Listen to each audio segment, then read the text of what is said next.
कि जब supreme court ये कह रहा है कि मेरे पास ऐसा कोई सबूत नहीं है कि मंदिर तोड़ के मस्जिद बनी हो, और ये भी कह रहा है कि 1949 में मूर्तियाँ गलत रखी गई, ये भी कह रहा है कि बाबरी मस्जिद को इलीगल तरीके से तोड़ा गया, फिर भी जगह उठा के मंदिर को दे देता है, ये तो बड़ा अजीब सा आश्चर्यजनक फैसला था। मुसलमानों ने इस वजह से कबूल किया कि ठीक है, चलो 400-500 साल पुराना एक मामला ख़त्म हुआ, ये मुसलमान हैं तो इनकी बात को उखाड़ा जा रहा है और कहा जा रहा है कि ये तो सुप्रीम कोर्ट को मानते ही नहीं है। मुसलमान के मुंह से ये बात निकली है तो इस पर हंगामा तो होना ज़रूरी है, ये तय है हंगामा। बाबरी मस्जिद में जो कुछ भी हुआ ये बड़ा देश का दुर्भाग्य कहिए कि जब सुप्रीम कोर्ट ये कह रहा है कि मेरे पास ऐसा कोई सबूत नहीं है कि मंदिर तोड़ के मस्जिद बनी हो, और ये भी कह रहा है कि 1949 में मूर्तियाँ गलत रखी गई, ये भी कह रहा है कि बाबरी मस्जिद को इलीगल तरीके से तोड़ा गया, और ये भी कह रहा है कि जो लोग इसमें शामिल हैं उनके खिलाफ कार्रवाई होनी चाहिए, और फिर भी जगह उठा के मंदिर को दे देता है, ये तो बड़ा अजीब सा आश्चर्यजनक फैसला था। लेकिन मुसलमानों ने इस वजह से कबूल किया कि ठीक है, चलो 400-500 साल पुराना एक मामला ख़त्म हुआ, जान छूटी, ये देश में जो नफ़रत फैल रही थी ये कम से कम होगी। लेकिन पता चला कि वो तो और ज़्यादा हो गई, नए रास्ते निकल गए। तो ये जो पीड़ा है, इस पीड़ा को उन्होंने व्यक्त किया है, और इसी पीड़ा को व्यक्त करने के लिए आपको याद होगा सुप्रीम कोर्ट के 4 जज बाहर निकल के आए थे, प्रेस कॉन्फ्रेंस की थी। DY चंद्रचूड़ जब रिटायर हो गए उसके बाद उन्होंने बाकायदा एक प्रोग्राम में इस तरह की बातें कहीं, और कई सारे जज हैं जो इस तरह की बातें करते हैं।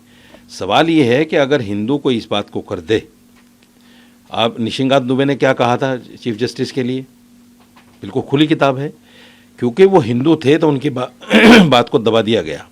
ये मुसलमान हैं तो इनकी बात को उखाड़ा जा रहा है और कहा जा रहा है कि ये तो सुप्रीम कोर्ट को मानते ही नहीं है, ये तो सुप्रीम कोर्ट को अहमियत नहीं देते। बिल्कुल, मदनी साहब तो कह रहे हैं कि सुप्रीम कोर्ट उस लायक नहीं कि उसको सुप्रीम कहा जाए।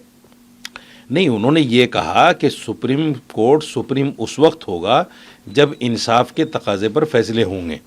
ये कोई गलत थोड़ी है भाई, सुप्रीम कोर्ट जो है हिंदुस्तान में हमारी लास्ट उम्मीद है कि जब सब जगह से हम थक हार के बैठ जाएं तो फिर एक रास्ता बचता है सुप्रीम कोर्ट। वहाँ भी अगर ऐसा ही हो जाए तो फिर सुप्रीम कहाँ से रह गया, ये एक बात उन्होंने कही। तो उसमें मैं समझता हूँ कि कोई ऐसी बात नहीं है जिस पर वावेला मचे, बस वही है कि मुसलमान के मुंह से ये बात निकली है तो इस पर हंगामा तो होना ज़रूरी है, ये तय है हंगामा, और हो रहा है। उन्होंने कहा कि आजकल जिहाद शब्द को गाली बना दिया गया है, इसको आप कैसे देख रहे हैं?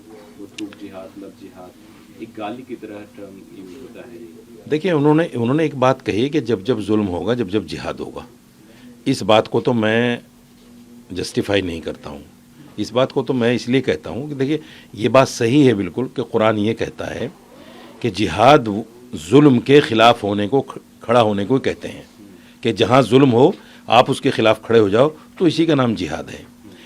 और दूसरी ज़बान में अगर इसको कहें कि जिहाद जो है वो सेल्फ़ डिफेंस है। जितनी भी जंगें उस वक्त में हुई हैं वो सेल्फ़ डिफेंस में हुई हैं। हमला कर दिया, मुसलमानों ने उसको रोका है, और कुरान ने यही कहा है कि जो सेल्फ़ डिफेंस में मारा जाए वो शहीद है। तो ये जो जिहाद का शब्द है बड़ा पाक और पवित्र शब्द है हमारे लिए, लेकिन जिस तरह लोगों ने इसको लव जिहाद, लैंड जिहाद, थूक जिहाद, मूत जिहाद और हर जिहाद से जोड़ दिया, तो यकीनी तौर पर ये हमारे आस्था को चोट पहुंचाने वाली बातें हैं।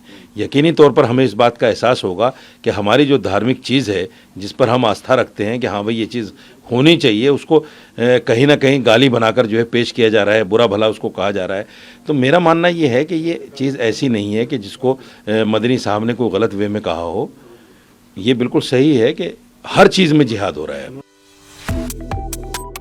Subscribe to One India and never miss an update. Download the One India app now.